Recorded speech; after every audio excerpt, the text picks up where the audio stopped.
સ્ત્રીની હાટડીએ તો મારે રોજનું હટાણ. બીરાને નરસિંહ મહેતાને ઈશ્વરની દુકાને વ્યવહાર હતા સાહેબ. સંતોનો આપણી હારે પ્રાથમિક વ્યવહાર હોય, બાકી એનો વ્યવહાર તો ઈશ્વરની સાથે હોય. હા, એક સંન્યાસી મને બહુ સરસ વાત કરી હતી, આપણે કહું. બગડાણા જ્યારે એ પોતે આવ્યા, આમ તો કેરલાના દક્ષિણના હતા, હમણાં જ એનું શરીર શાંત થયું, માંગરોળમાં ફતેશ્વર. એ સ્વામીજી એમ કહેતા હતા કે પેલા હું બગડાણા ગયો તો ભજનદાસ બાપા પાસે હું 3 દિન 3 રાત રોકાણો, અને હું જયારે રજા લેવા ગયો ને ત્યારે એને મને જે શબ્દો કીધા એ મારા મગજમાંથી જતા નથી. વેલ એજ્યુકેટેડ સંન્યાસી. હું જયારે રજા લેવા ગયો ને ત્યારે બાપાએ એમ કીધું કે જે હેતુથી ઘર છોડ્યું હોય ને એ હેતુ ન ભૂલાઈ જાય, એ ધ્યાન રાખજો. જે હેતુથી તમે ગ્રહ ત્યાગ કર્યો છે એ હેતુ ન ભૂલાવો જોઈએ સાહેબ. એ સાધુ કહેવાય, એ સંત કહેવાય. કવિને તો લખવું પડ્યું છે કે સંતોનો સ્વભાવ છે એવો, જનેતાની ગોતના જેવો. સંતોનો સ્વભાવ છે એવો,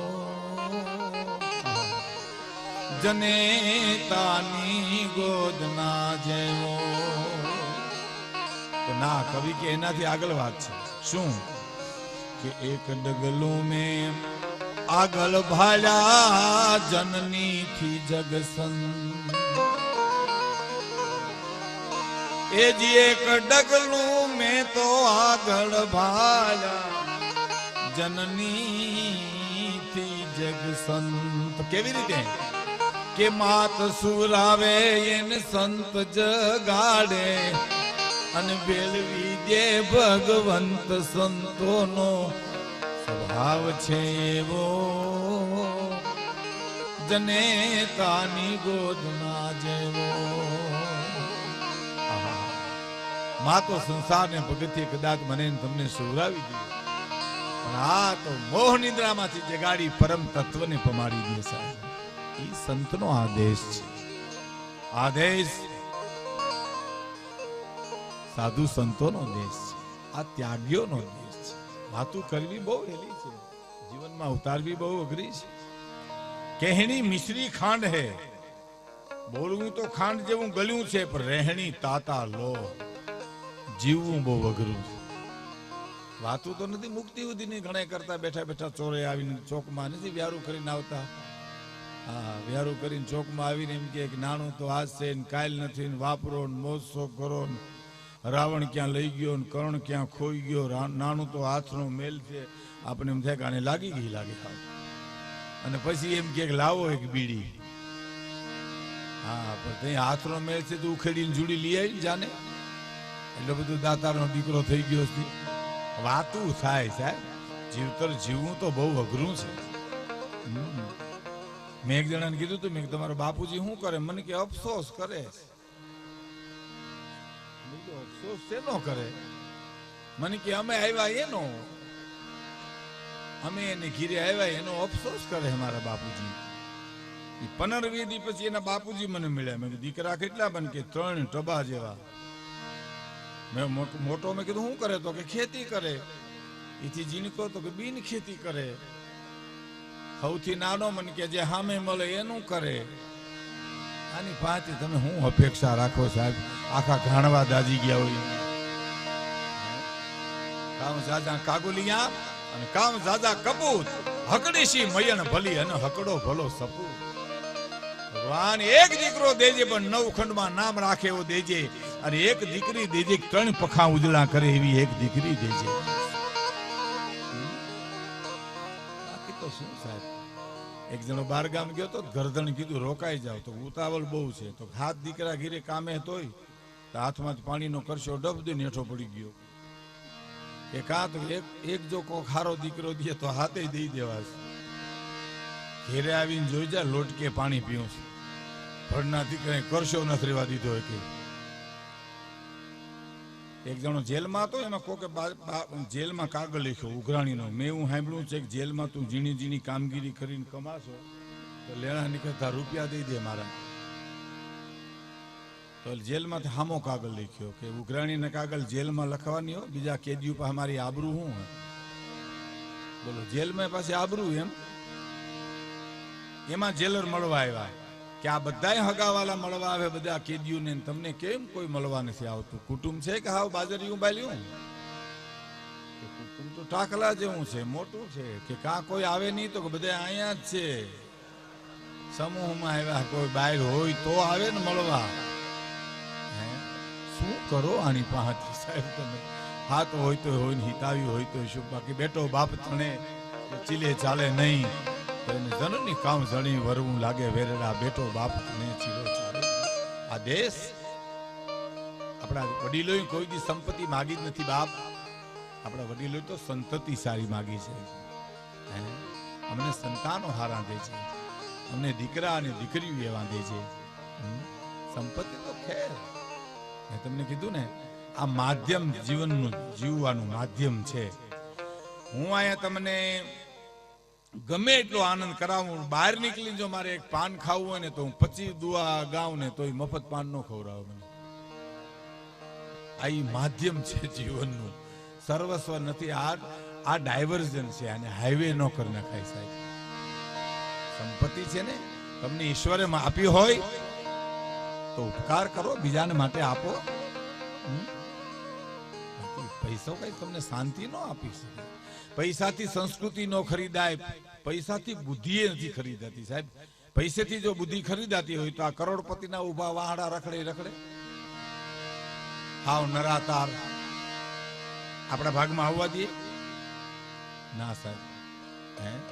પૈસાથી તમારું જીવન માધ્યમ બરોબર તમે જો એનો સદુપયોગ કરો સાહેબ. રાજા પાસે રાજ હતું તો પ્રજાની સેવા કરતા હતા. એમ નગર શેઠ હોય એની પાસે પૈસો હોય તો કોઈ પણ ગરીબ માણસનો ચૂલો હંધરુકાવો જોઈએ સાહેબ, ઠરવો ન જોઈએ. આપણે ત્યાં તો ગામડામાં હાતમ આઠમના તહેવારમાં નીકળતા ગામના આગેવાનો કે કોઈ ગરીબનો તહેવાર રહી જતો નથી ને ઉજવા વિનાનો. આ દેશ પરસ્પર પ્રીતિ, એટલે તો આપણા કવિઓએ પણ કીધું કે જુદી જિંદગી છે બીજા જેમ જાતે, જુદી બંદગી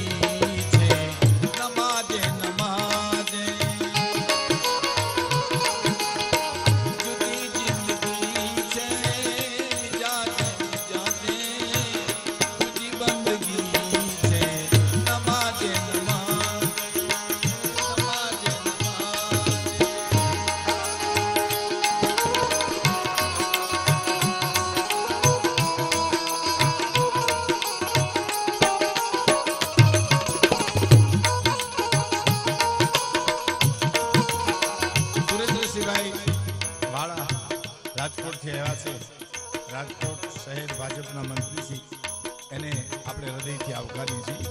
તો એને તાળીઓના નાદથી વધાવવા.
નમાજે જુદી બંદગી છે, નમાજે નમાજે છે સમંદર થયું એટલે શું जुदा से मुसाफिर जहाज जहाज जनाजो जશે તો જશે કાંધે કાંધે જીવન પણ વિતાવ્યું છે સહારે આપણે ત્યાં પરસ્પરની પ્રીતિ ઓછી અવરજવર થાય અહીંયા સાઈડમાં તો વિનંતી આપ સૌને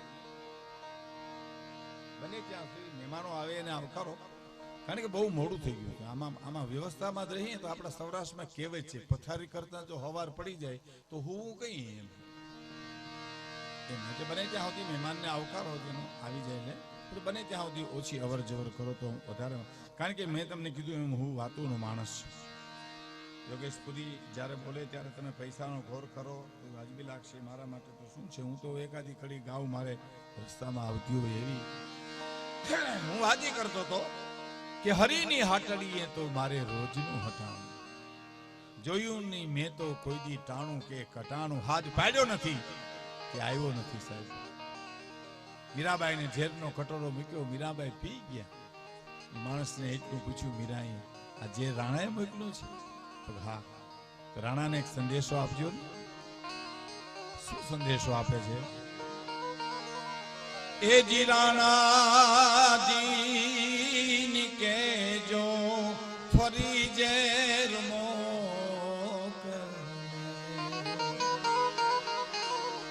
મીરાબાઈ કરે મનવાર ઝેરને જીરવવા જીવન મારો આવશે મારા આત્માને નો છે ઇતબાર હવે રાણાજી કે જો ફરી ઝેર કેજો એની મનની મનમાં નો રે ફરી ઝેર મોકલે કારણ કે ઝેરને જીરવા જીવન મારો આવશે મારા આત્માને એનો છે ઇતબાર સાહેબ કેટલો વિશ્વાસ છે એ વિશ્વાસે જ એને ત્યાગ કર્યો છે સાહેબ જગતનો મને એક વાત યાદ આવે હું તમને આનંદ તો કરાવીશ જ સ્વામી રામતીર્થ મહાપુરુષો બધા બેઠા છે કોણ એક જ ધોતિયો આખા શરીરમાં પહેરતા અને અમેરિકાની ટિકિટ લઈને કોઈ સ્ટીમરમાં બેહાડી દીધા એને યુવાને હવે ક્યાં જાવું કોણ આવે કાંઈ નહીં અને બેહી ગયા પરબાર જો વિશ્વાસ કેવો કલ્પના કરજો સ્ટીમરમાં બેસી ગયા અમેરિકા સ્ટીમર આવી એટલે ક્યાં જાવું ખબર નથી ઉભા રહ્યા આમ એક બાજુ બધા પેસેન્જર ઉતરતા હતા છેલ્લો પેસેન્જર હતો એને પૂછ્યું સ્વામીજી તમારે નથી ઉતરવું તો ઉતરવું છે ને તમારો સામાન હોય તો લાવો ઉપાડવા લાગુ તો કે આ સામાન મારા અંગ ઉપર ધોત્યું છે ઓ કે તમારે કોને ત્યાં જવું છે કે મારે મારા મિત્રને ત્યાં જવું છે તો સરનામું આપો ને હું તમને પહોંચાડી દઉં તો કે તમે જ મારા મિત્ર કલ્પના તો કરો ને કેવો વિશ્વાસ છે ઈશ્વરની ઉપર તમે જ મારા મિત્ર અને અમેરિકામાં બધી વ્યવસ્થા એને કરી અને આખો અમેરિકા ગાંડું કર્યું અને પાછા જયારે સ્ટીમરમાં ઈ જ એક આખા અંગ ઉપર ધોતિયું પહેરીને જયારે સ્ટીમરમાં બેઠા ઈ જ મસ્તીમાં ત્યારે કોઈ પૂછ્યું કે તમે આ સ્ટીમરમાં જાઓ છો ઇન્ડિયા ભારત તો કે હા કે આજે બાદશાહ પણ આ સ્ટીમરમાં જાય છે તો પોતે નીચે ઉતરી ગયા કે કેમ તો દો બાદશાહ એક સ્ટીમરમાં નહીં બેઠ सकते मैं भी बादशाह મનહરદાસ બાપુ આ આપણા વિસ્તારના બાદશાહ હતા સાહેબ એને બધું છોડ્યા પછી એને અનંતની હારે એવો વિશ્વાસ હતો કે આજની ઘડી આ છઠ્ઠી પુણ્યતિથિ નિમિત્તે મુનાભાઈ છે બાપાલાલભાઈ છે આ બધા તમે બધા જુઓ તો ખરા શ્રદ્ધા હું હમણાં જ રસ્તામાં નીરુ બાપુ ને કહેતો હતો કે તકદીર ખુદાએ લખી પણ ગમી નથી તકદીર ખુદાએ લખી પણ ગમી નથી સારું થયું કે કોઈ મનુષ્ય લખી નથી અને શ્રદ્ધાનો હો વિષય તો પુરાવાની સી જરૂર કુરાનમાં ક્યાં પૈગંબરની સહી નથી આ શ્રદ્ધા છે તમારી આ જગ્યા ઉપર આ તપી ભૂમિ ઉપર અને આપણે ત્યાં મિત્રો બે દીકરીઓ પિયરમાંથી વિદાય લીધા પછી પિયર તરફ ગઈ જ નથી ઝાડમાં જોયા નથી એ કઈ દીકરીઓ એક સીતા અને બીજી સરિતા સીતા જનકપુરમાંથી નીકળ્યા છે પાછા જનકપુરના ઝાડમાં નથી જોયા એની વાતો આપણે ઇન્ટરવ્યુ પછી કરશું અને સરિતા નામ નદી પહાડમાંથી નીકળી પિયરમાંથી સાગરમાં ગઈ છે બાપુ પણ કોઈ નદી સાગરમાંથી નીકળીને પહાડમાં જાતી નહીં ભાળો સાહેબ કેવા સુખને આપી છે વિદાય પર્વતે કે ઘરેથી નીકળી નદી પાછી ફરી નથી. શ્રદ્ધાનો હોશે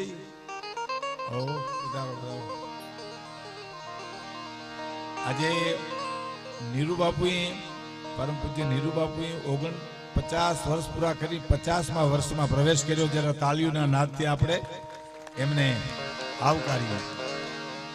આપણે જેની યાદી કરતા હતા અને આવી જાય